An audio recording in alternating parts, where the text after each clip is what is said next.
Welcome to Mystic Realms Recap. Please like, share, and subscribe. Enjoy today's episode. You have committed mass murder of a single race within a short moment. Title achieved. Genocide.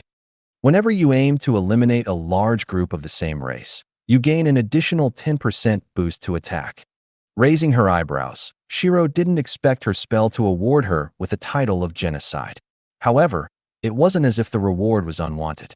After all, if she's ever in a situation where she needed to eliminate a large group of demons, monsters, and such, the extra 10% boost in damage would be helpful. Walking up to the edge of the crater, Shiro had to surround herself in a constant stream of icy mist in order to make the heat bearable. Kicking the glass that had formed on the surface of the sand, Shiro activated her analysis skill and looked for any signs of the worms. Seeing that it was completely devoid of life, Shiro nodded in satisfaction. We should probably leave the place before the adventurers and the guild come for questioning. After all, I did just carve a giant crater in the middle of this wasteland. Shiro muttered and walked over to Nantion. Right then, with the death worms dealt with, I don't think there's anything else we need to do here. Plus, I'm not too keen on answering some questions about this should the guild arrive. She smiled. MN, where are we going now then? Nantion asked. The other two sites in the city. After collecting these two pieces, we'll start to collect the other pieces scattered through the world. Hopefully, we'll be able to find the 3 missing ones. If not, I'll probably take this time to go meet my mom and dad. It has been quite a long while after all. Shiro chuckled. Creating a portal into the rift, the trio left the area and started to make their way back to the city. Not too long after they left, a cloaked figure flickered next to the crater with a raised eyebrow. Examining the destruction caused by a single attack, the man couldn't help but think twice about attacking Shiro. Seems like the girl is more powerful than we had anticipated. Her growth has been quite fast considering the power she demonstrated in Tokyo. Compared to the difficulty she had to go through in order to destroy all the shrines at once, she can now recreate the same attack with minimal effort. The man thought with a slight frown. With his original plans out the window, he could only give up on what he had wanted to do. However, despite this, he was able to get something out of these death worms. Swiping his hands a few times, he collected any remaining corpses of the worms and flickered away from his spot.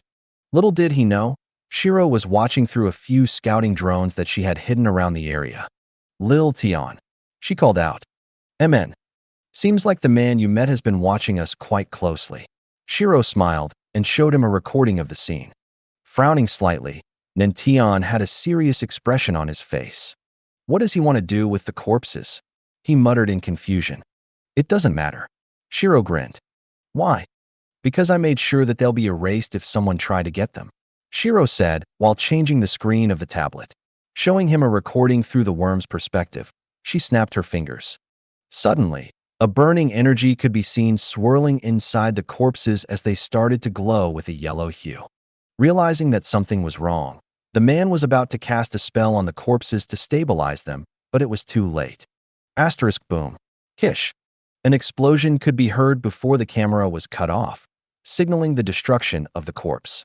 Now he got nothing out of this. Shiro chuckled as Nantion looked at Shiro with surprise. How did you even do that? He asked curiously. There are 2 stages to my spell. The first was the initial impact on an area. The second is whoever is hit by this radiance will explode for a second time. Naturally, I wasn't too sure about the potency of this second explosion, so I had nanobots invade the corpses just in case, but it seems like I didn't need to worry. If I had to guess, the secondary explosion has around 40% of the power demonstrated in the initial cast of this spell. Shiro smiled. You know, sometimes I forget that you're already level 200. It was just a while ago that you were only level 50, and yet here you are. Nantion shook his head with a soft smile. Maybe you should try harder and level up as well. Shiro narrowed her eyes. I still remember what you did to me with the wheelchair, you know. Asterisk cough. Looking away in worry, Nantion wondered what he should do to quickly recover his lost levels. So far, he's managed to get 1 level back through cultivating, but that was still quite slow. Unless he found a few high-level monsters, doing anything else would be inefficient. Thinking about it for a moment, he remembered something that could be quite beneficial for all of them.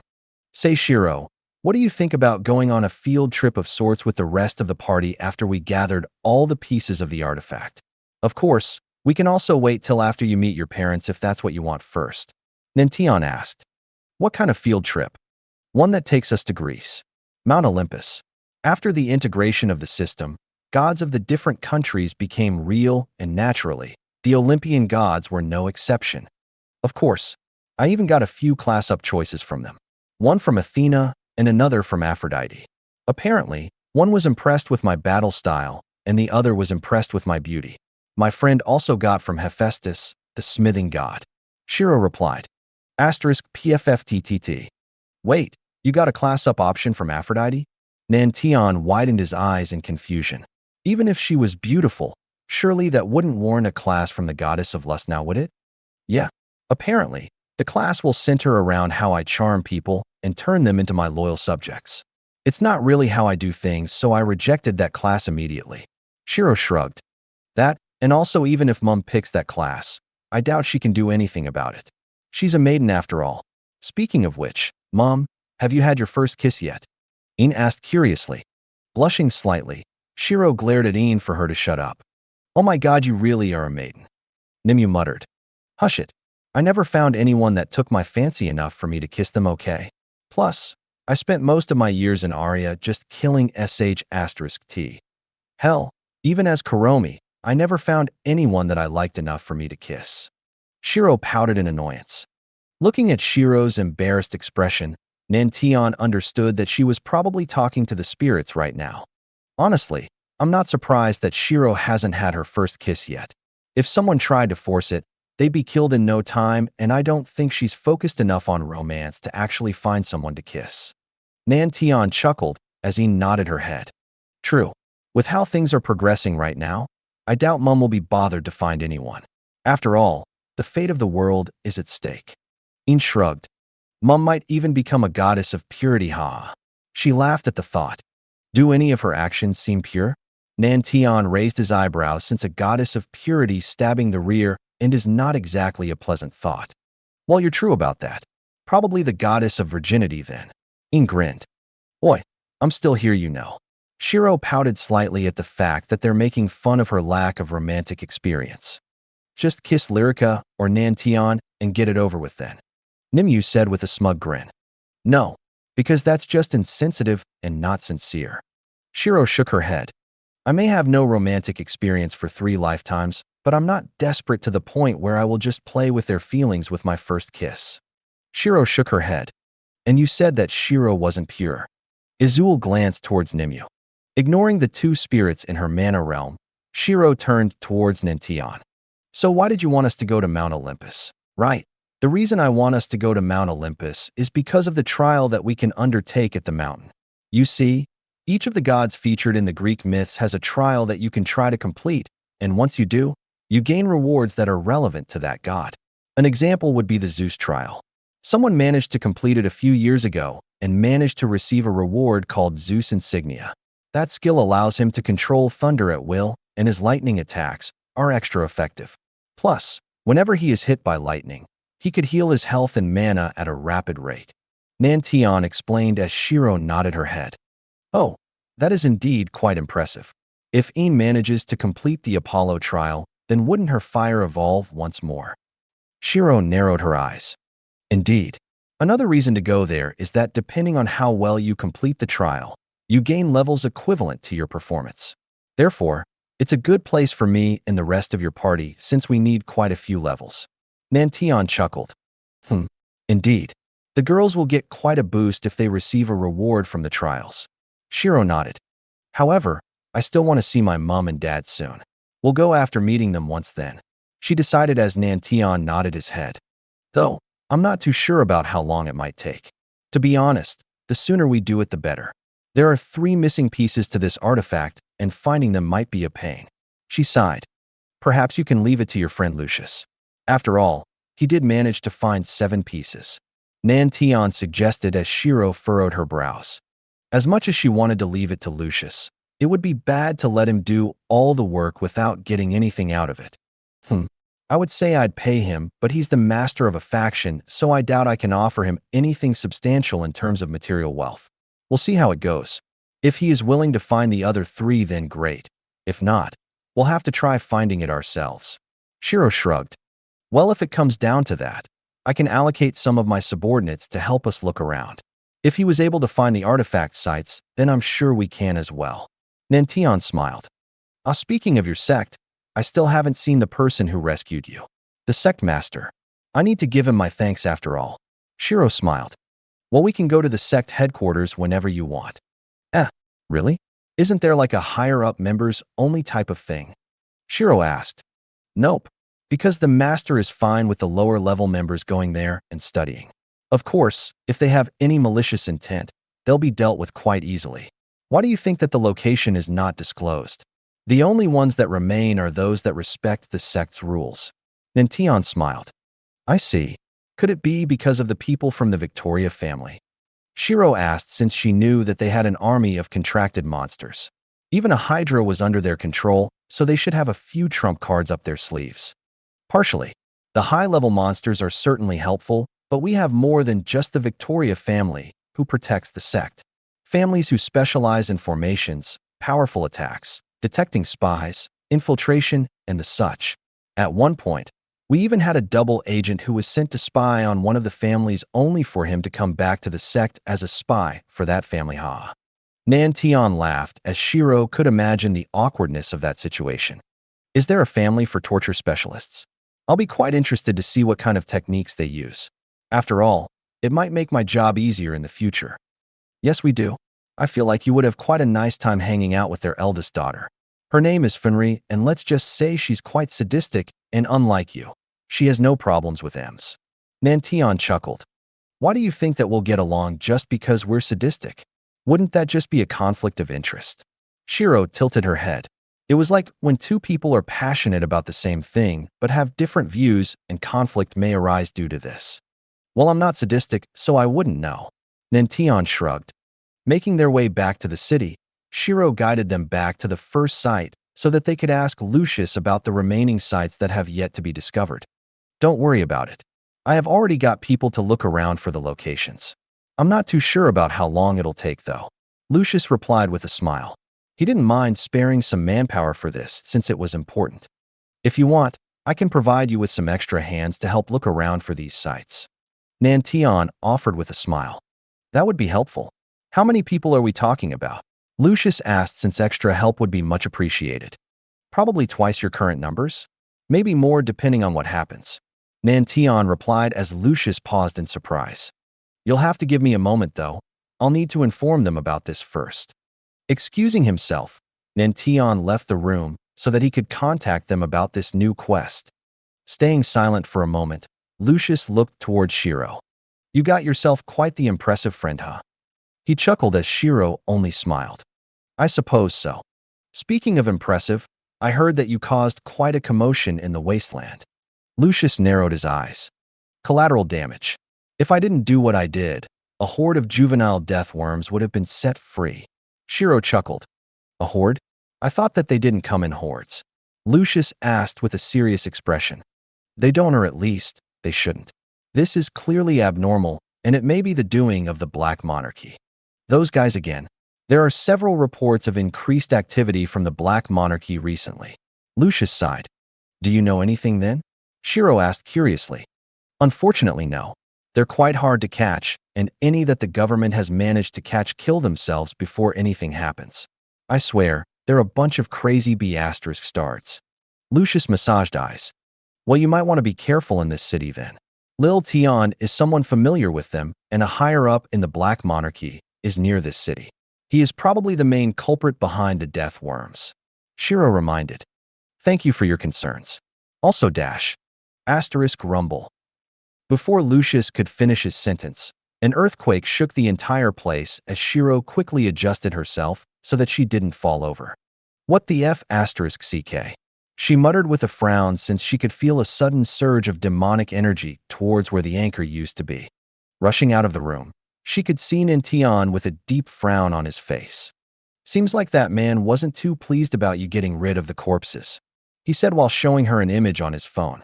It was quite blurry, but a giant magic circle could be seen just above the anchor site.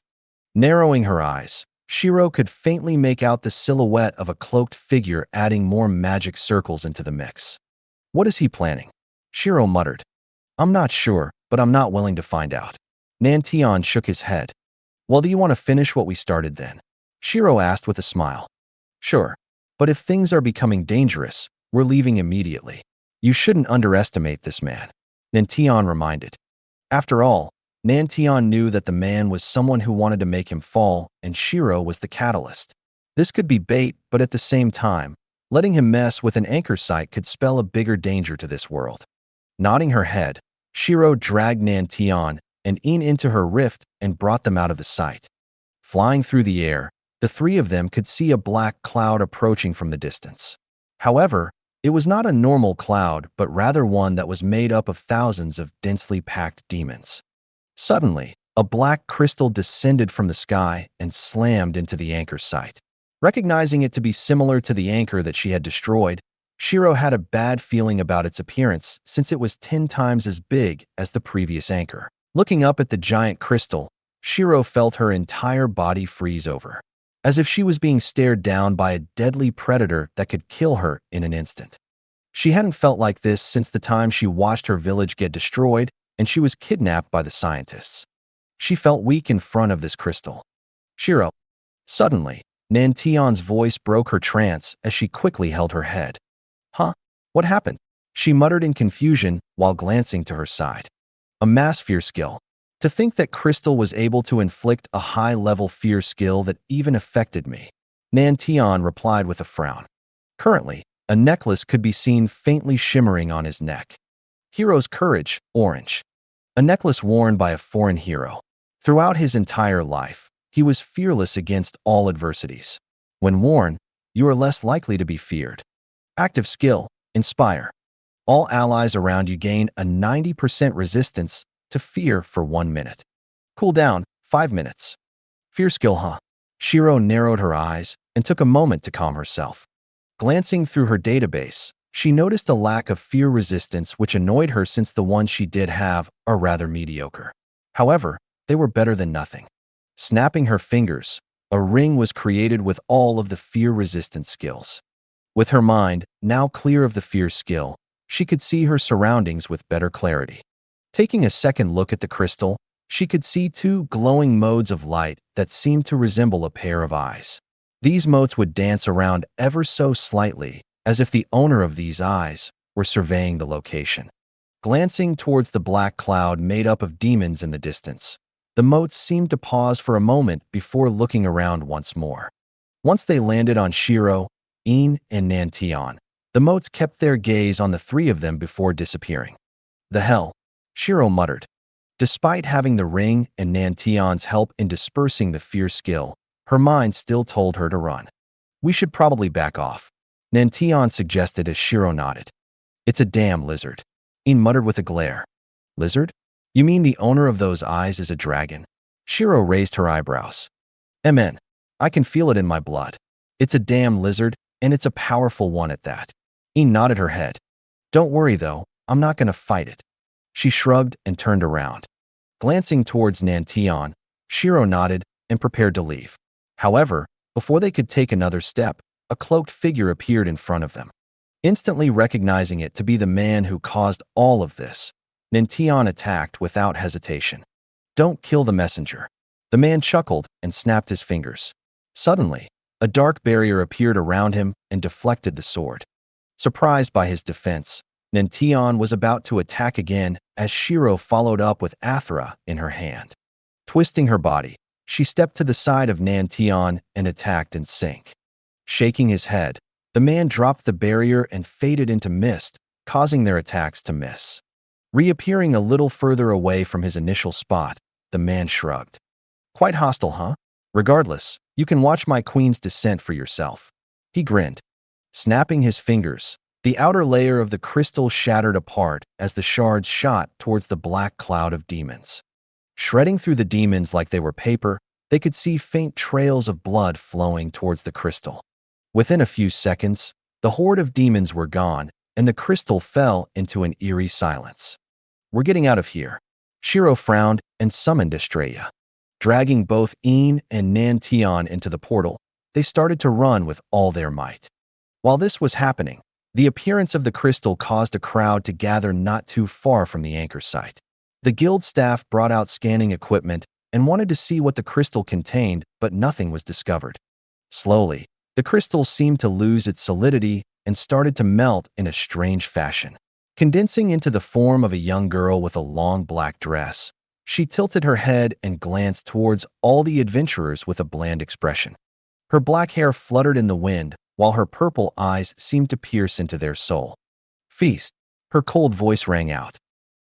Yura.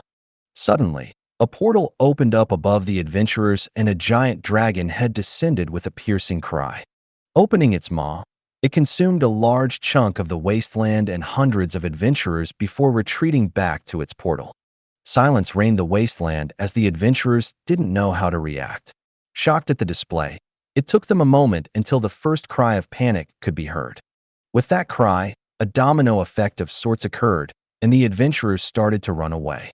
Some wanted to stay and fight, however the woman would only summon more portals with the dragon heads and consume the ones that wanted to fight. ####. Watching the scene through a drone that she had left behind, Shiro's expression was serious.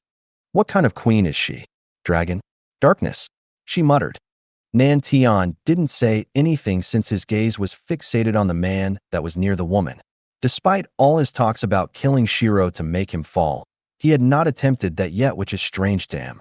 Does he have something else up his sleeve? He thought to himself. As they watched, the scene soon changed. The woman was now holding the drone in her hands. Are you watching? Young queen, her cold voice asked. Widening her eyes, Shiro didn't expect her drone to be discovered so quickly. Thank you for taking care of the anchor. If you hadn't done that, I wouldn't have been able to secure another domain this early before the new age. I'll let you go for now since you've done me this favor. This domain will now be under the rule of Theria, Queen of the Beasts. Theria said as she threw the drone up into the air. Bang. Seeing the screen go dark, Shiro knew that her drone was gone. Clicking her tongue, she pondered for a moment before stepping out of the dimension. She wanted to see what Theria wanted to do with this place before she left. Gesturing for Estrella to let them out of the dimension, Shiro turned towards where the anchor was. Looking up, she could see a giant magic formation where no end could be seen. It was as if the formation stretched on forever as Theria was floating in the middle of the formation. Pushing her hands out, a foreign energy exploded out from her as the sky started to change. From the blood-red color that the people of this city were familiar with, it shifted to an ominous black. Strangely enough, despite the dark skies, lighting was not a problem as the sun could still be seen, which was quite abnormal. You have stepped into the domain of Queen Theria. As an enemy queen, you will experience the following effects. -20% to all stats. -20% effectiveness to all queen-related spells. -20% system assistance. Reading the notification, Shiro narrowed her eyes. So domains are useful battlegrounds for the new age. If you have more domains, your powers are split, but at the same time, to counter this, the enemy queen will get a debuff. She thought to herself before turning to Een and Nantion. Since the enemy queen has revealed herself and is not afraid of us, I'm not exactly keen on sticking around. We'll get the remaining 2 artifact pieces in this city before leaving. I'll go notify Lucius and warn him about the queen since we know that she has a connection to Black Monarchy. Shiro said as Nantion nodded his head. Before that, I want to tell you something. Emin? What is it? Shiro asked. I just got a system notification asking me if I want to join the Queen Theria's royal court. There are more options other than this, but it seems like people who aren't associated with any queens will get this option. Nantion said with a serious expression. That's a bit of a bother because it means that humans will be split up into different factions. Shiro frowned. Shaking her head, she decided to set it aside for now. Her main priority was to recover the artifacts. After I get the artifacts, I might have to see if I can find the Queen of Ice to ask her some questions. Shiro thought to herself, since she might need to set up her own domain to make sure that her loved ones are safe. Instructing Nantion to collect the artifacts with Een for now, Shiro started to search the web for any hints that may point her in the direction of the Ice Queen. However, from what she could tell, there were none. Massaging her eyes, she wondered what the difference between an anchor point and a domain was. After all, when she arrived at the Ice Queen's anchor point, she didn't get a notification like she did after Theria made this place her domain. Perhaps anchor points are very important, so it wouldn't be good if their location was revealed instantly, while domains are like their place of influence. Like countries, you may cross the border and understand that this is, for example, the kingdom of spirits. However, you wouldn't know where their most valued position is. Nimue suggested as Shiro nodded her head. That makes sense. I suppose anchors are what binds the queen to this world, while the domain is where they cultivate their strength. I'm just making a hypothesis, but do you think they can only have a certain number of domains in relation to their anchors? Shiro muttered while glancing out at the black sky and furrowed her brows.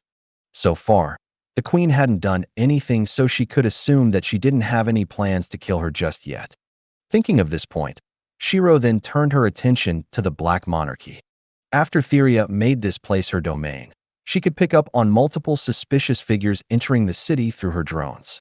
Assuming them to be the members of the Black Monarchy, Shiro tried to see where they were going but gave up when Theria appeared.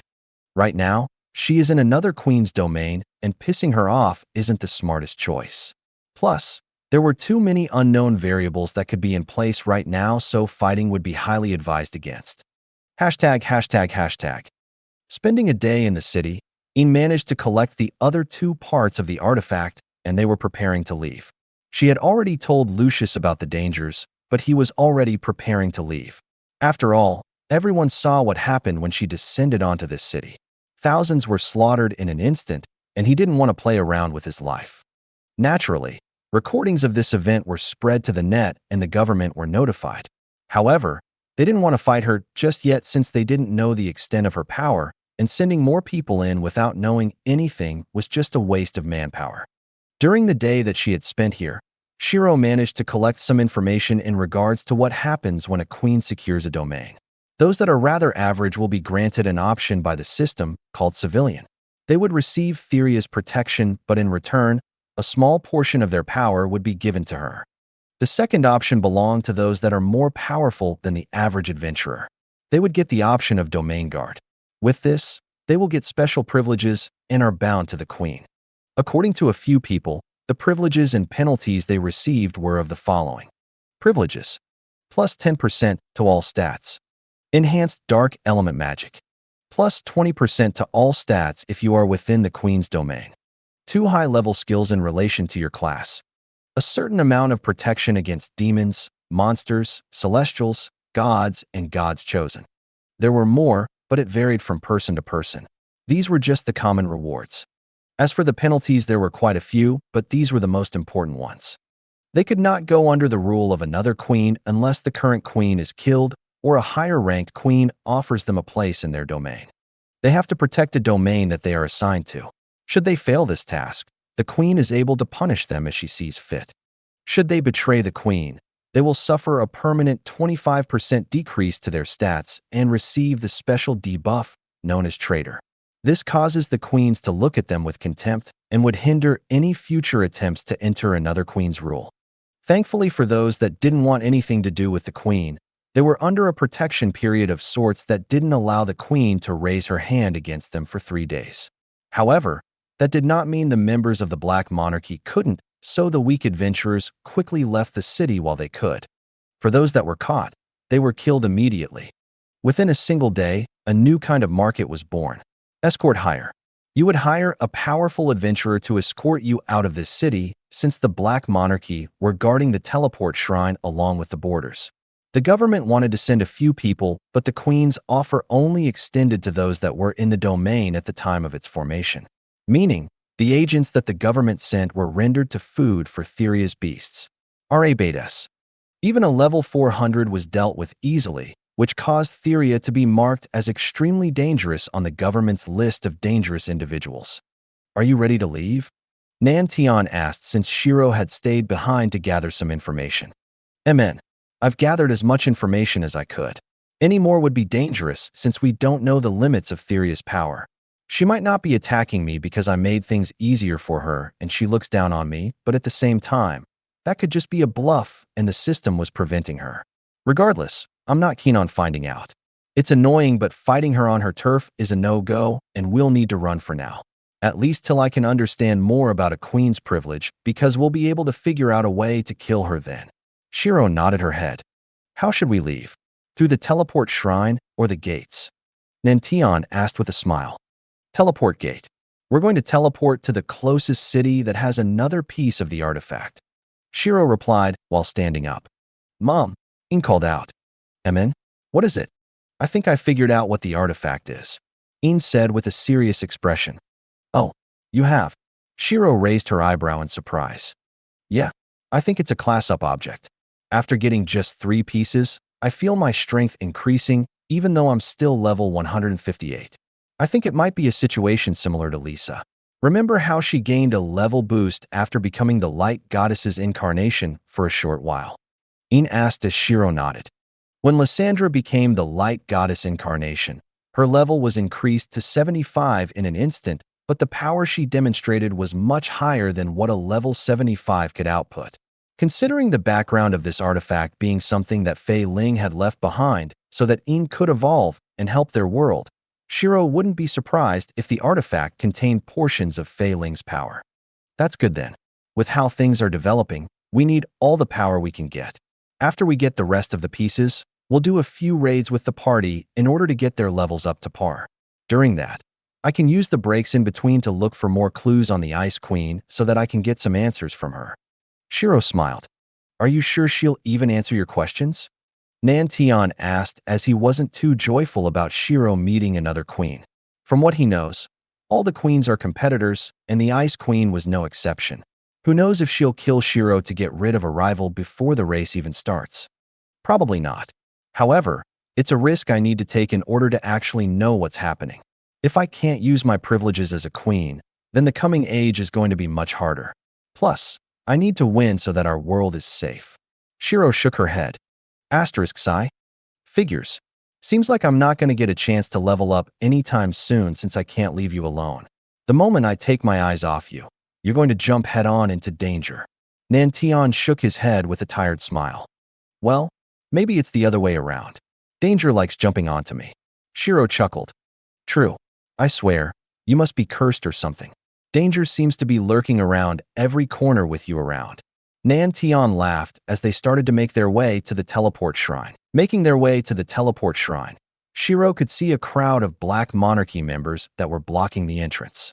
Unless you had hired some high-level adventurer to escort you out, there was no way for normal adventurers to leave this city. Sighing softly, she looked around the area and saw quite a few anxious expressions on the faces of adventurers that wanted to leave but couldn't. Thinking about it for a moment, Shiro decided to help these people out a little so that she could leave without any problems. Are you thinking of helping them?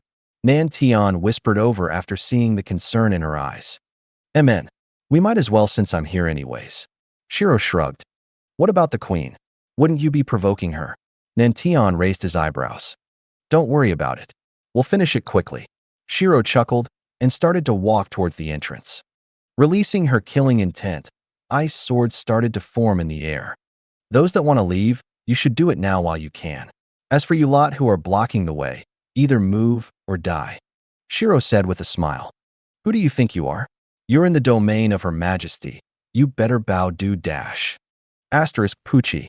Before the man could even finish his sentence, tens of swords shredded into his body as nanobots erupted out of the ice swords and consumed his corpse.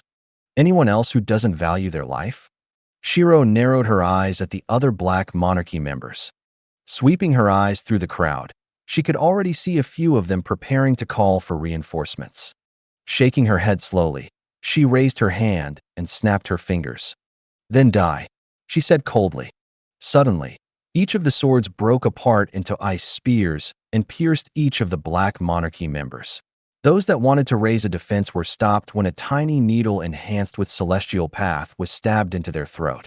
With their magic gone, the spears were able to make short work of them. In an instant, she was able to kill the entire crowd of Black Monarchy members. Sensing a few powerful signatures making their way to their location, Shiro didn't dally any long and walked into the teleport shrine. Seeing this, The adventurers that were looking for a chance to leave this god-forsaken city quickly scrambled behind her. One by one, they disappeared in the structure. Watching this happen, Theria had a neutral expression on her face. "Are you not going to deal with her now, Your Highness?" a man asked while narrowing his eyes towards the teleport shrine. "No, I need her to be alive for my plans. She originated from this world, so naturally, there are a few benefits. I want to wait for those benefits to bloom before taking it for myself," Theria replied nonchalantly. Though it is rather unfortunate that the fall condition of that man was actually the queen of this world. If it wasn't for that fact, I would have wanted you to do everything in your power to make him fall. He would have been a great addition to my forces. However, a single man is nothing in front of the power I could gain from the young queen.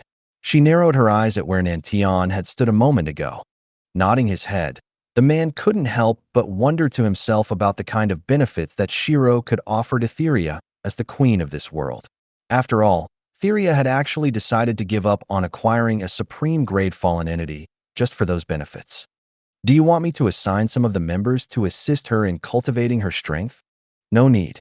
She'll get stronger without our help." Theria shook her head. "Though, I do wonder if she could find out about anchors and domains. She'll need to understand these points for me to obtain the most amount of benefits. However, we'll sit back and wait for now. Even if she doesn't learn about these now, she'll learn about them in the new age. I've been alive for thousands of years. A few more won't hurt me." Watching Theria flicker away from her spot, the man paused and looked towards the teleport shrine. Thinking to himself for a moment, he shook his head and disappeared from his spot. ####.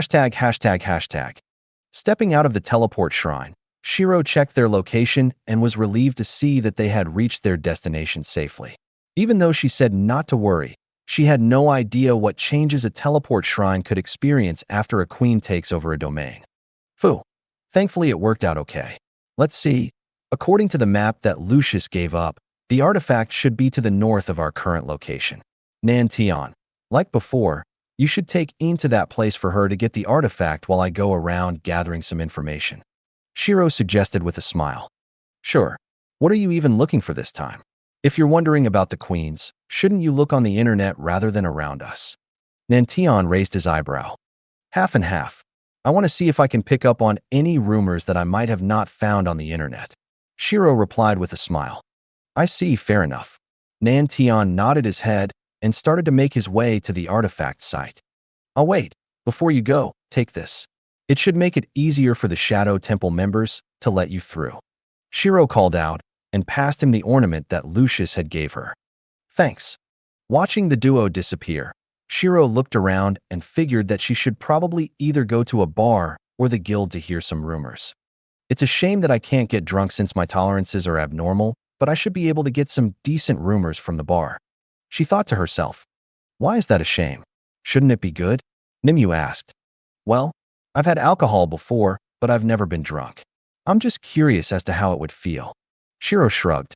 "Don't go teaching Addie anything bad now. Alcohol is bad since your decision-making is thrown out the window once you're drunk. I won't want to see a genocide happening after you get drunk because someone pissed you off. Though, I suppose you can't get drunk to begin with." Nimue frowned. "Don't worry about it." Shiro chuckled and started to make her way out of the teleport shrine. Walking for a little while, she spotted what seemed to be a bar of sorts. Entering the bar, she went up to the counter and was about to order a drink when the bartender asked for her guild ID. Remembering that her main one registered her as roughly 13-year-old, she quickly made a fake one to show that she was older than 20. Buying a pint of beer, Shiro drank a mouthful and couldn't help but furrow her brows. "The FCK is this? The drinks I had before were much better," Shiro thought with a frown. "If you wanted something that tasted nice, you should have gotten a cider." Nimue smiled while playing around with Addie. "MN. I'll keep that in mind." Downing the drink in one go, Shiro asked for a cider instead and sat down around the edge of the bar. Focusing her senses, singling out a few voices around her, she started to eavesdrop on their conversations. Those that were just about the daily goings of life were ignored since she had no interest in them. However, from the myriad of voices she could pick out, she did hear something rather interesting. "Did you hear about what happened with that blacksmith a few days ago? Apparently, he sneaked into the faction leader's personal vault and tried to steal something from there only to be caught red-handed. Now they're saying that he's going to be killed by the faction leader himself. Didn't he have a high standing in the faction along with a good relationship with the faction leader? Why did he throw it all away? They say that it's because he strayed from the proper path. He was researching swords to steal souls, something that the faction leader absolutely despises. Damn, you never know what might happen, huh? Even someone the faction leader had trusted turned out to be this way. I pity him. Yeah, apparently, they're going to execute him in 2 days, and he's locked up in a cell right now. Do you want to find a good spot to watch everything? Sure. Glancing at the two that were talking about the blacksmith, Shiro couldn't help but furrow her brows. Talented blacksmith researching about soul-stealing weapons? Why does it remind me of Helion? He did say that he was going to help me with Akram. Shiro thought with a frown. Well, the world fate is a strange thing. Maybe you should have a look and see if it is your dear friend. After all, we wouldn't want anything to happen to him. Nimue suggested as Shiro nodded her head. Drinking the cider quickly, she was surprised at its taste and made a mental note of it before leaving the bar. Disguising her appearance, she went around asking about more information in regard to this rumor. Surprisingly, no one knew his name since he never met any of his customers. He only had them send him an order slip and he'll make it for them with the correct payment. Do you think it's because Helion didn't want them to see his class? Hephaestus chosen isn't exactly a common class after all. Shiro asked curiously. Perhaps, but we're not even sure if it's Helion yet. It could just be a coincidence. Nimue shrugged. True. Asking around for his location with a multitude of appearances thanks to her disguise skill, she was able to get a rough idea of where he was being held prisoner. Looking up into the sky, she saw that it would still take another hour or before the sunset. I should be able to break him out of prison quite easily, Shiro thought to herself and walked into an alley. Changing her appearances just in case she was seen, she started to dash across the rooftops. Her current appearance was that of a common-looking girl with black hair. Using her nanobots, she created herself a stealth suit of sorts that would assist her in this infiltration. After all, if she hid her mana signals while being invisible thanks to this suit, none of the guards would be able to find her. Landing on a nearby roof to the spot where the blacksmith was being held, Shiro glanced at the number of guards surrounding the place. We got 4 towers with bowmen overlooking the entire place. She furrowed her brows and activated her skill, analysis. Looking at the formations littered around the place, she could help but sigh softly. All of these formations were hidden neatly, and if it wasn't for her analysis skill, it would have been quite tough for her to avoid all of these. Making herself a few needles, she threw them towards some of the formations so that she could create a small opening for her to slip by. Tapping her wrist, the nanobots on the surface of her suit started to pulse as her figure was soon erased from sight. Stealthily making her way past the small openings that she had created, Shiro climbed above one of the watchtowers. Since they were looking down at the place, they wouldn't expect an intruder to be above them. However, it was a little difficult since Shiro didn't want to use mana to climb, or else her position would be compromised. Instead, she used her physical strength and timed her ascension so that they wouldn't notice her. Sitting on the roof of the watchtower, she removed a piece of her suit and threw it into the air. Morphing into a small fly, Shiro had it fly through the entire courtyard so that it could map out the area for her. As the fly made its way around the buildings, a 3D map started to appear in Shiro's mind. This is quite a large compound. 4 watchtowers on the outside, a main building in the center with several storage buildings surrounding the main building. The main building has around 27 floors above ground already. As for the underground, there are around 30 floors, and each floor branches out like the roots of a tree. Shiro thought to herself with a frown. Controlling the fly with her suit, she could see that the underground floors were specialized forging rooms for those that work under special conditions. As for the ones above the floors, they're the common forging rooms along with a few trading rooms. The top floor of the building was reserved for the boss of this place, but Shiro didn't want to alert the leader just in case he was someone higher than level 300. There's no sign of a prison. Perhaps it's deeper underground. Having the fly scan the underground floors thoroughly, she was able to finally locate the prison. Placed on the 28th floor, the entire prison was under a high-level formation that stopped any visitors unless they had permission. In addition to this formation, It even had several high-level guards watching the entrance. If she wanted to enter the prison, she'd need to take out quite a few guards in order to do so. After all, they wouldn't be generous enough to watch her break the formation. A little troublesome, but it's not too bad. If it turns out the prisoner wasn't Helion, I can just leave with my Rift Strider. If it is Helion, I can also just leave with Rift Strider, but this time with an escort target. Standing up, she jumped off the roof and landed against the ground softly. Dashing towards the main building, she avoided anyone that would be in her way. Thankfully, she didn't need to worry too much since she was camouflaged thanks to her suit. Oh yes. Glancing over at her map, she navigated towards the staircase and started to make her way down to the 28th underground floor. There were a few close calls with the guards, but she was able to avoid them at the last moment. Arriving at the prison block, she could see a total of 4 guards standing near the door. However, she knew that this wasn't all of them. Narrowing her eyes, she flared her mana slightly so that she could draw their attention. Feeling a sudden pulse of mana nearby, the 3 of the 4 guards immediately sprang to action and dashed towards where they had felt the pulse. With 1 guard waiting behind, Shiro noticed that he seemed to be glancing towards a few points of the room before nodding his head. Seems like there are a few assassins hidden around the place. Shiro thought to herself and activated her analysis skill for a split second. That way, she could spot their location without exposing herself too much. 5 assassins. Quickly moving from her spot, she dashed towards where she had seen the assassins. Flickering behind the first assassin, she pierced his neck with one of her needles and sent a controlled shock through his body, knocking him out. With the first assassin dealt with, the others naturally discovered his body due to the cancellation of stealth. Before they could even shout, Shiro threw needles towards each of them and sent out the same shock to knock them out. Those that were better prepared managed to parry the needles, but had to deal with Shiro instead. Knocking out all the assassins and guards, Shiro swiped her hand across the surface of the formation and started to edit it slightly to give herself permission. Opening the door without any problems, she was greeted with rows upon rows of cells. There were quite a few prisoners held here as Shiro ignored them and walked past all the cells. While this was happening, the prisoners were slightly surprised to see the door open without anyone and thought that this was a chance to escape. Slamming their chains against the bars, they tried their best to break out, but their efforts were fruitless. After all, there were mana-restricting formations in their cells so that they couldn't muster up sufficient strength. Ignoring the commotion behind her, she looked at each of the cells and frowned when she couldn't find anyone that resembled Helion. Seems like I was wait a minute.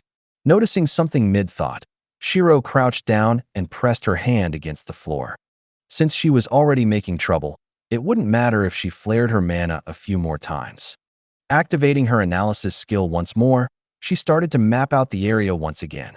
This time, she found a giant pit of sorts with a single man chained at the very bottom. The sheer amount of defensive formations around this man was impressive as it was more powerful than the one protecting these cells. However, this didn't bother her. After all, she could tell that the man below her was Helion. Pulling her arm back, she punched against the ground. Asterisk bang. Cracking the floor, the hidden cell door was forcefully broken. Jumping down, she sent out tens of daggers to cancel out each of the defensive formations. With this, the entire place was notified of her intrusion, but her goal was achieved. Seems like you've been quite busy since the last time I had seen you, Helion, Shiro said with a smile as she removed her camouflage. Landing in front of the chained man, she could see his injured body. Shiro, Helion smiled weakly at the girl in front of him. Sorry, I seem to have slipped up a bit. Helion sighed as Shiro shook her head. Don't worry about it. It's my fault for giving you a rather dangerous task to begin with. We can talk later once I get rid of your chains, Shiro said while looking at the cuffs secured to his wrists and ankles. They're specially made to be resistant to mana, so it'll be hard to break them apart. They've also been reinforced to make them harder. Helion smiled weakly. When have restraints ever been a problem for me? Did you forget how I got here despite all the defensive formation? Shiro raised her eyebrow. Brushing her finger across the surface of the chains, nanobots started to flood the internal composition of the cuffs and began to consume everything it came into contact with. After a few short moments, Helion's chains were destroyed and his body fell forward. Quickly catching him so that he didn't slam his face against the ground, Shiro hauled him into her rift. As much as she wanted to go on a rampage to make the people who did this to him pay, she needed to get him out first. Dashing through the rift with Helion next to her, Shiro managed to escort him out of the compound without any problems. Any guards that managed to catch them were dealt with swiftly. While this was all happening, she was healing Helion's body with her life fire. However, looking at his internal injuries, Shiro couldn't help but feel as though her anger was reaching a new boiling point.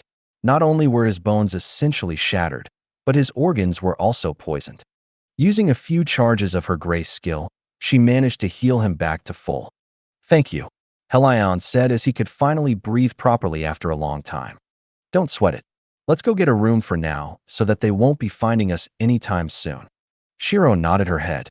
Agreeing with Shiro, the two of them started to make their way to a nearby hotel. Renting out 2 rooms for the night, Shiro had Helion eat something before having him explaining what had happened. "You see, after we met up back in New York to analyze your sword, I made my way to each of the blacksmithing associations along with a few factions in hopes of finding some information on the soul fragments. That way, I can remove that sword from you for good.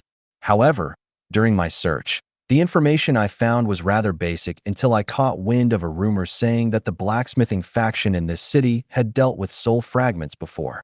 After arriving in this city, I started to search around after temporarily joining this faction. It was here that I discovered the source of these rumors. The higher-ups of this place all have soul fragment weapons. I wouldn't say that they've been possessed by the weapons yet, but they're not far off. Drunk by its power and understanding that I was researching this type of weapon, the faction leader requested that I make more or enhance their current weapons." Helion sighed. "And I'm guessing you rejected them, which landed you in that prison." Shiro narrowed her eyes. "Amen. There is some good news, though." "Like what?" "I figured out how you can get rid of that god-slaying sword for good." Helion smiled. "Oh, that is rather good news. Unfortunately. And here it is. It's never easy now, is it?" Shiro chuckled. "Nope. All of my research on the subject has been stolen and vaulted in the top floor of the faction. I'm thinking that the leader wants to use my research in order to upgrade his own weapons, which would be bad since the amount of souls he needs would increase exponentially. To make matters worse, he needs human souls, not monsters." Helion frowned. "So all I need to do is to collect your research so that I can finally get rid of this sword?" Shiro asked again just to make sure. Pulling out Akram, she set it on the table. "Amen. I've got an idea of how to do it in my mind, but it'll be better to reference my research since there are parts that I might have missed." "Interesting. Are you able to give me a small rundown on how you would get rid of this sword?" Shiro asked. "There are a few methods, but one of them is to consume the soul before it could consume you, making it so that the sword is entirely dedicated to you, but that would be pretty hard when you think about how much killing intent is radiated from that blade." "True. Regardless, I suppose I'll be making a second trip today." Shiro smiled as she stored Akram away. Standing up, she was about to leave when she received a text from her phone. "Nantian, we've just finished getting the artifact piece. Where are you? We'll meet up with you." "Shiro, I'm at a hotel with a friend of mine. Come over and I'll introduce you to." Sending them the address, Shiro told Helion that someone was coming over. Soon, both Een and Nantian arrived at the hotel room. Nantian meet Helion. Helion meet Nantian. Helion is a friend of mine who's been a great help in making my current armor and upgrading my weapons, Shiro said with a smile. Seeing the man, Nantian walked up to him and shook his hand. "Nice to meet you," he said with a smile. "Likewise." Helion nodded his head. "So what's happening?" Nantian asked curiously. "You see, Helion was doing something for me, but got caught up in a dangerous situation. I'm about to go resolve all that right now," Shiro replied while opening the window. "Oh, you need any help?" "Nah, I should be alright unless they have someone above level 300. I won't be harmed. Though, I suppose even if they did, I got Estrella to help me." Shiro smiled. "I see. Alright, don't go too overboard with the murder spree, okay?" Nantian smiled as Shiro rolled her eyes. "Please, when have I ever gone overboard with a murder spree? If I did, I would have a higher rank on my title," Shiro replied. "Anyways, I'll be back soon. Lil Tian, don't be rude to my friend just because he's a guy, okay? He's been a great help to me, and if I find you that you've done anything to offend him, I'll be kicking your ass," she warned before flickering from her spot. Lil Tion. Helion raised his eyebrow in confusion. "Don't question it." Tion sighed. "Well, I tend not to question a lot of things that are to do with Shiro. If I did, I'd be stressing myself out quite a bit." Helion chuckled. "That sounds about right." Hashtag, hashtag, hashtag. Jumping through the air, Shiro made her way past the clouds and summoned both Izul and Addy. "Izul, are you able to look after Addy for a bit? I don't want him to see what I'm about to do to the leader," Shiro said with a smile. "Sure." Like Tion said though, "Don't go overboard." Izul smiled since she was used to it by now. "Don't worry about it." Shiro chuckled. Before she could, however, Addy reached out and tugged on her jacket. "Emin? What is it, Addy?" she asked with a soft smile. Opening his mouth, Addy wanted to talk, but when no sound came out, he could only furrow his brows in frustration. Seeing Addy gesture for her to pick him up, Shiro obliged as he patted her head and gave her a hug. Feeling a warm sensation sprout out in her heart, Shiro smiled softly. "I'll be back soon, okay? Be good and stay with Izul for now." Nodding his head, Addy gave Shiro a small wave. Waving back, Shiro disappeared from her spot. Hashtag, hashtag, hashtag. "You should spend more time with Addy, you know? He's still growing up." "You're right. Though the circumstances aren't exactly optimal right now. There are too many things to do and people to kill." Shiro shook her head. "Are you sure that isn't just excuses? Perhaps you should take a day off so that you can play with Lisa, Ian and Addy. While Ian and Lisa are more mature, they still need motherly attention every now and again. Especially Lisa due to her background." "Yeah, I've been neglecting them a bit, haven't I?" "Uh-huh. I'll make this up to them after we get the artifacts. But for now," Shiro trailed off as she landed on the top of the faction building. "I've got people to kill." She grinned as her eyes flickered with killing intent.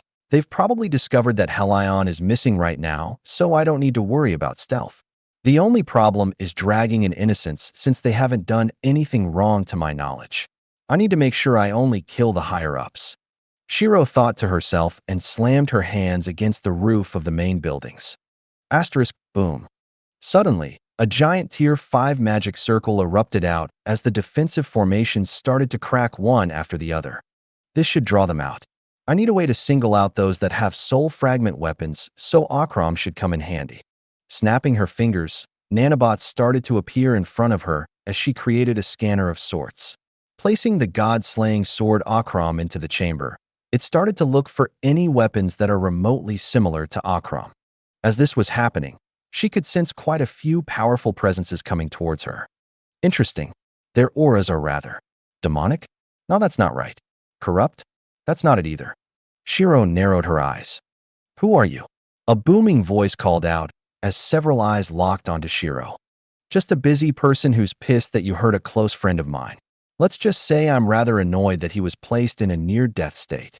Shiro replied as her killing intent surged out. Suddenly, clouds started to gather above their location as snow started to fall. "As for my name, there's no reason to tell that to you since dead men need no knowledge." She laughed as she stored Akram away. After all, there was no need to search when she could sense killing intent from their weapons. In front of her, there were a total of 5 weapons. 2 swords, a great sword, a bow, and a chain. Each of them looked rather demonic as they radiated the same kind of feeling she could feel from the god-slaying sword Akram. Roman, LVL 252, Grandmaster Swordsmith. Lorenzo, LVL 295, Silent Reaper. Aneta, LVL 238, Dragon Fire Archer. Dante, LVL 235, Ascendant Spell Thief. Darcy, LVL 263, Blood Warden. Lorenzo and Dante were the owners of the 2 swords while Roman owned the greatsword. As for Darcy, she had the chains and Aneta was naturally the bow. Flaring her aura, she immediately activated her celestial raiment and chose Cosmic Ice as the base element. Bringing out Athra, she activated its first effect. Athra Activation Option 1. Your sword enters a frenzy, desiring to consume all the enemies in your path. When you're near a meal, you experience the following effects. Plus 100% AGI, plus 80% STR, plus 80% Dex. Along with the effect, Tenacious Hunter. Once you make your mind on killing your enemy, a red tether will appear between you and them. Until you've killed them, this tether will not go away. When you're chasing the tethered target, you gain an additional 50% boost in speed. Upon killing the target, you obtain a portion of their highest stat. Your enemies will suffer the following effects: minus 30% AGI, minus 30% STR, minus 30% def. Along with the effect, fear of the hunter. Dread fills their mind as their doom approaches. Their movements become sluggish and their stamina will be used at a reckless pace. Their decision-making is impaired as they fear your presence. Cost: not applicable. Duration: 10 minutes. Cooldown: 2 hours. Backlash: you suffer from 60% muscle fatigue and a temporary decrease in all of your stats. Minus 30%. Despite the backlash, 10 minutes was more than enough for her to deal with these 5. Plus, the extra stat increases are extremely helpful considering that all of them were higher level than her. Phantom Path plus Refraction plus Sword Domain plus Hollow Deceit plus Takamikazuchi Technique. After using all of her skills through a myriad of battles, she was now proficient enough with them to the point where she can activate them all at the same time through just her body control rather than through the system. Flickering from her spot, she immediately appeared before Dante, the spell thief.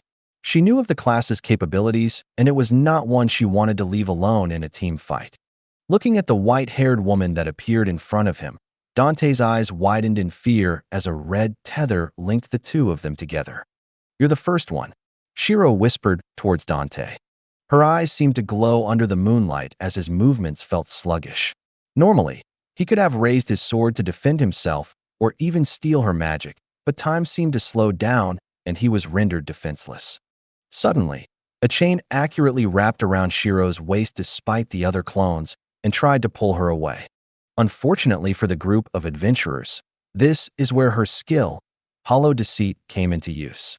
Switching places with one of her clones, her sword dug deep into Dante's spine.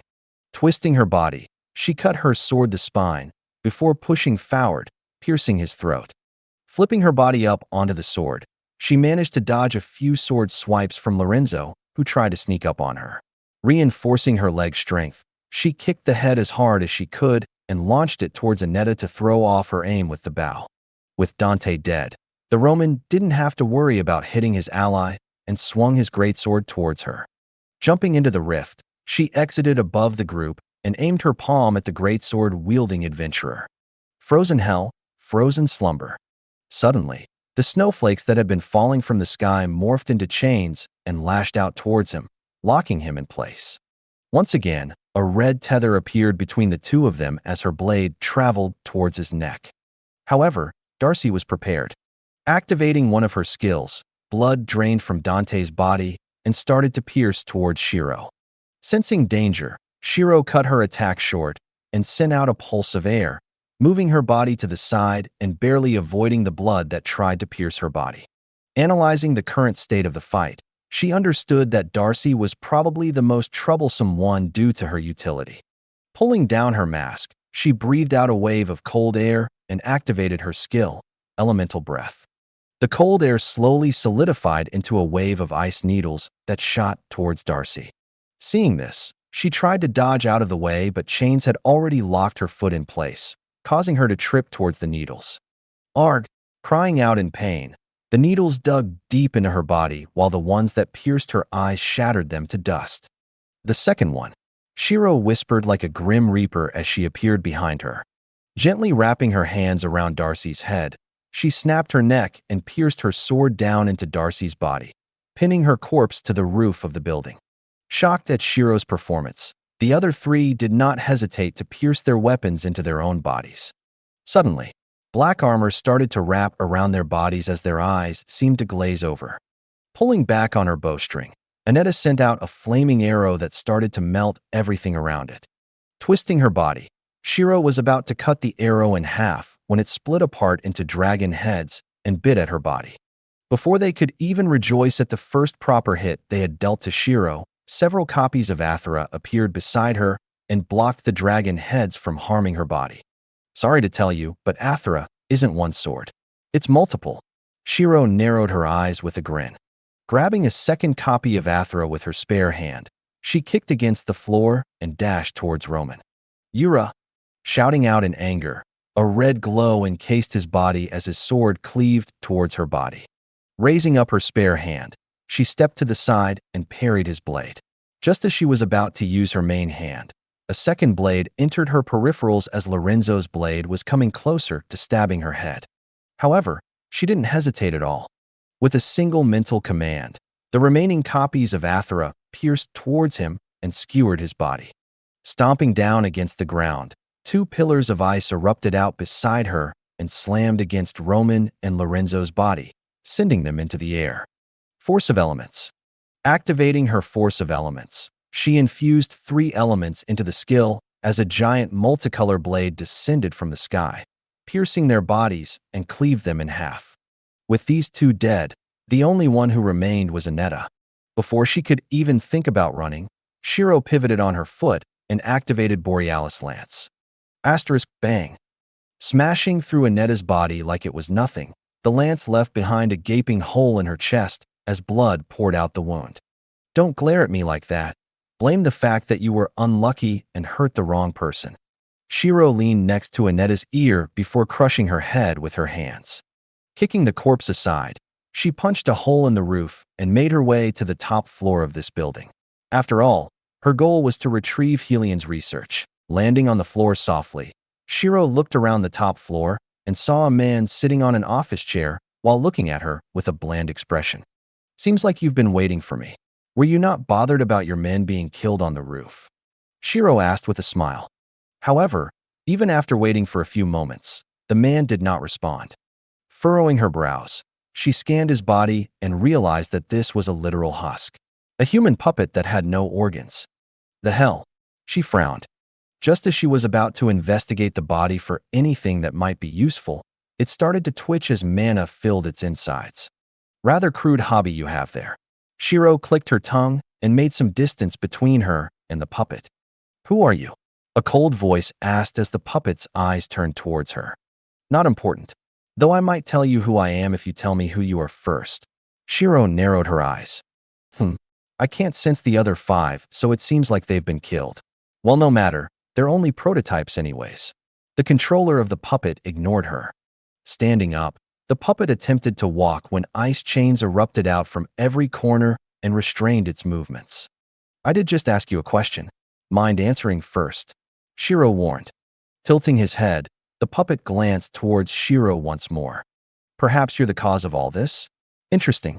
You're a little different from your description, but young Miss Asakura, why must you interfere with my matters? Each to their own, and I would appreciate it if you left this go. You know who I am? In that case, it makes things easier. The answer to your question is an obvious no. Soul fragments are a poor choice of materials to use for a weapon.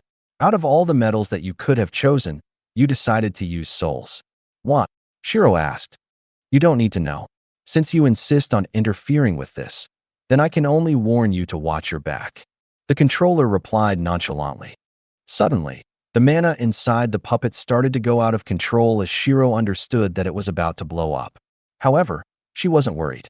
Dashing towards the puppet, she crouched down before slamming her palm against its chest. Bang. Sending the body flying, she opened the rift just behind it so that the explosion wouldn't harm the room. After all, she still needed to look for Helian's research. Closing the rift before the puppet could explode, Shiro had a serious expression on her face. Who was the controller? He knew me, but I don't know him. She thought to herself before shaking her head. Regardless of who the person was, she was going to kill them if they're going to be her enemy. Walking up to the desk, she started to search in the drawers for anything that could be of use. Finding quite a few notebooks filled with recipes on weapons, Shiro furrowed her brows since this wasn't what she wanted. Pressing her hands against the walls, she scanned the entire room and found a few hidden compartments. However, her back couldn't help but chill when she saw the sheer amount of soul fragment weapons being hidden in these compartments. With Tildia.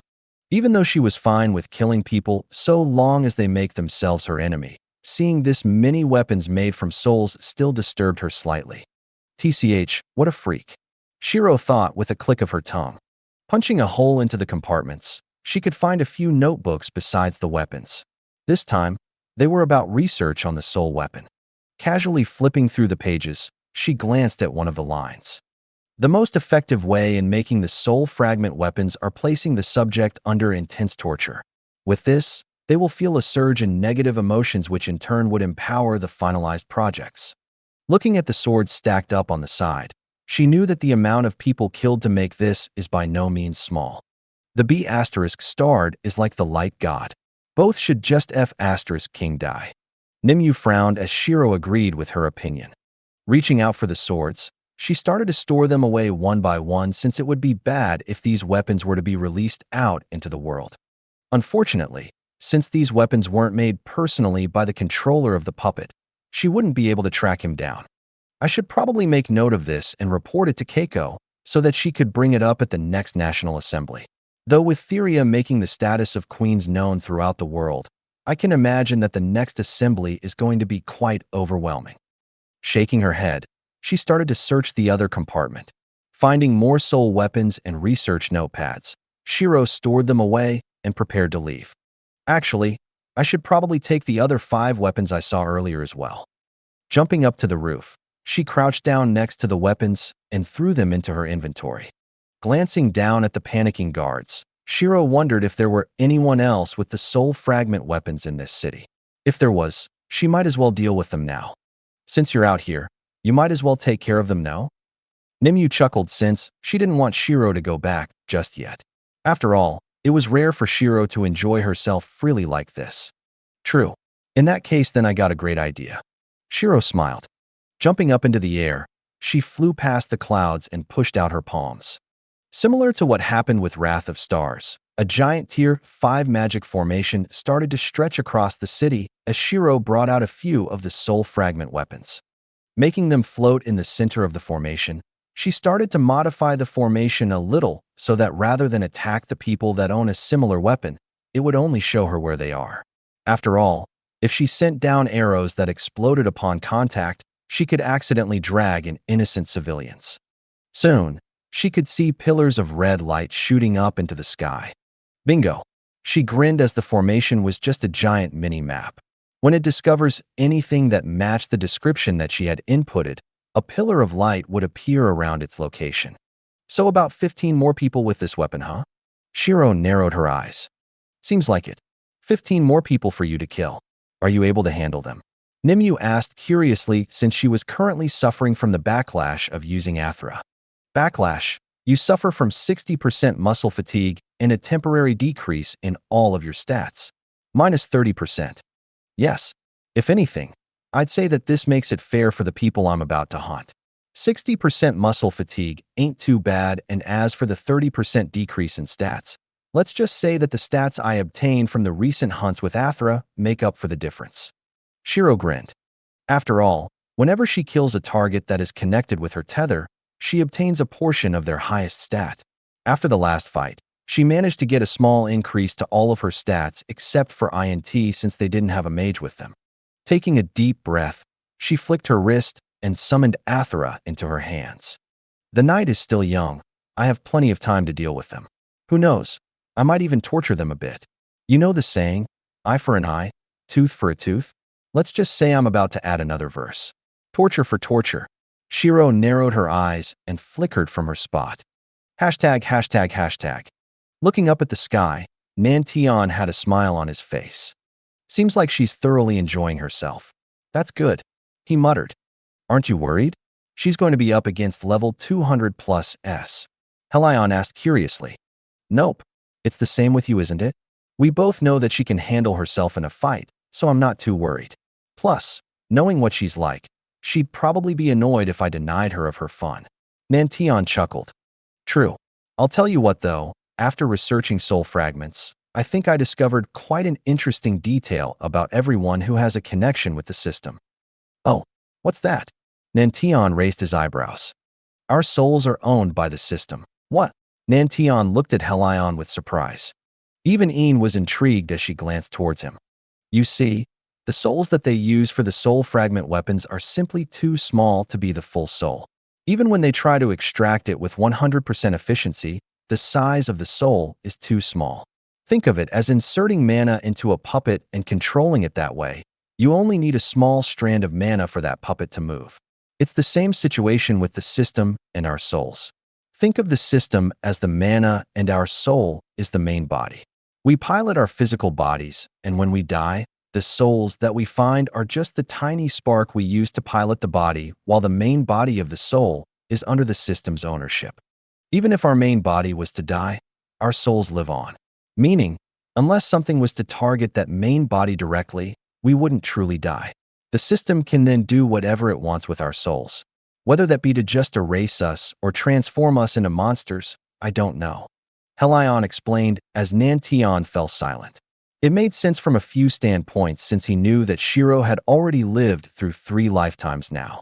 If her physical body was to die and her soul lives on like Helion said, it would indeed be plausible for this to happen. If you think of it from another perspective, there is also the question of how we can use the system to begin with. Where is it stored? Why can we access it?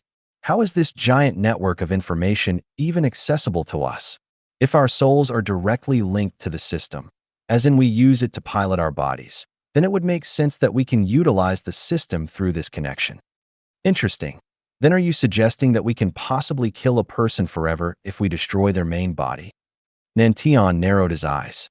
If that was the case, they could potentially erase the light god once and for all. I don't know. After all, it hasn't been proven. If anything, just think of this as my own hypothesis. Helion shook his head. ####. Asterisk Poochie. Stabbing her sword through the heart of the last owner of the soul fragment weapons, Shiro wiped the blood off her face. Phew, that was a fun exercise now, wasn't it? Shiro chuckled as she grabbed the soul fragment weapon and threw it into her inventory. With this, she now had possession of every single soul fragment weapon in this city, totaling up to 40. Looking at the armory of weapons in her inventory, Shiro shook her head. Why do they even make these kinds of weapons? I get that the initial power boost is good, but it's at the expense of pretty much giving up your sanity. Even if you want revenge, you can't enjoy it if your mind is not there. She sighed before glancing down at her phone. Seeing the time, she figured that it was about time that she made her way back. Flying through the sky, she searched for Azul and Addie.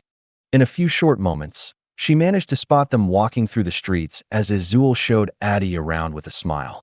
Azul, Addie, Shiro called out. You finished your business? Azul asked with a smile. Yup, I managed to get some decent exercise too. Shiro chuckled. Nice. I've just been exploring the city with Addie. I think it's about time he went to sleep since we did go to quite a few places. Azul gestured to Addie, who was yawning slightly. A with tilde new es. I see. Thank you for looking after him. Shiro smiled softly and hugged Addie. Letting them back in her Manhwa realm, she watched as Addie laid his body on the fire island and started to sleep. He was quite worried, you know? He kept on glancing up at the magic formation that you had set up above the city. Azul said while glancing at Shiro. Smiling softly, Shiro wanted to stroke his hair, but decided against it since she didn't want to wake him up. I know. She nodded her head before leaving the Manhwa realm. Making her way back to the hotel, she saw Nantion with a rather serious expression while Helion was writing down a few notes into his notepad. I do hope that you two have been nice to each other, Shiro said with a chuckle. You're back. How did you enjoy the late-night workout? Nantion asked. It's been quite nice. I managed to recover all the soul fragment weapons along with a few research notes. Shiro replied. Pulling out the swords and the notepads, she placed them on the table. Snapping her fingers, a magic circle wrapped around the swords as the killing intent was sealed off. I wasn't sure which note was yours, so I just grabbed all of them. Shiro shrugged. Okay, I'll go look through them now. Helion nodded. Oh right, Shiro. Helion's told me a rather interesting theory of his if you're interested. Nantion smiled as Shiro raised her eyebrow. A theory, you say? Count me interested. ####. Explaining Helion's theory to Shiro, Nantion watched as Shiro fell silent before opening her mouth. I think I have evidence that his theory is correct. Pausing in his actions, Helion looked up in surprise. How? Because I've managed to exploit the system? You see, I've received a mystery element dubbed as Error 403 in the system. It allows me to directly attack their source code, which could potentially be the main body of their soul. Whenever I do this, I'm allowed to obtain a skill from them, and from what I can tell, I kill them for good. After all, I even managed to harm the source code of a god. Shiro shrugged as Helion dropped his notepad. You what? I got a new element. Not that. The last part. Helion shook his head. I harmed the source code of a god. Shiro raised her eyebrow. I have so many questions right now. He sighed. He was thinking that she had managed to kill a person for good or erase their existence, but instead, she straight up harmed AF * King God. And knowing Shiro, she was not one to joke around with something like that. Looking towards Nantion, Helion wanted to double-check if this was correct. She's right, you know? I was there and my god was it magnificent. Shiro jumping into a fiesta filled with level 500s and killed the avatar of a god right in front of us. Nantion chuckled. Mom, I think his brain short-circuited. Een yawned as she continued to watch a cooking show on the TV. Don't be rude. I'm sure he's just processing the information right now. After all, I did harm a god, you know. So you also know how ridiculous that situation is. Helion raised his eyebrow. Just because I'm not surprised doesn't mean I don't know, okay? I'm used to strange situations now. After all, my blood-related daughter is a phoenix, and her other mother is my friend that I met in a trial. My second daughter is an angel which I rescued from a trial, and my third child, my son, is a spirit created from the fusing of special fires. Tell me if any of that sounds normal. Shiro chuckled. I swear, every time I see you, the situation gets crazier and crazier. Next thing I know, all of you have become gods and are in a war against the world. Helion sighed. Don't jinx it now. It might actually happen. Shiro laughed as gods and demons were about to become common in the new age. Who knows? She might be able to reach demigod rank by then. The chances are low, but never zero. That pretty much sums up your life right now. Nantion chuckled. That is a pretty accurate description, to be honest. Shiro shrugged. Regardless, I should help you resolve the problem with Akram before I lose my mind. My main question is what you want to do with the sword. You can either completely destroy it, or I can remake it into something else. Helion asked. Are you able to remake it into something else? As in make it so that I can interact with the soul fragment used. After all, I'll have a charge of my extraction skill soon, and if I'm able to use it on the soul fragments, I'll be able to obtain their skill. Shiro narrowed her eyes. Pausing for a moment, Helion stayed silent before smiling. That is doable. Thank you for watching. I hope you enjoyed today's episode. If you did, please like, share, and subscribe.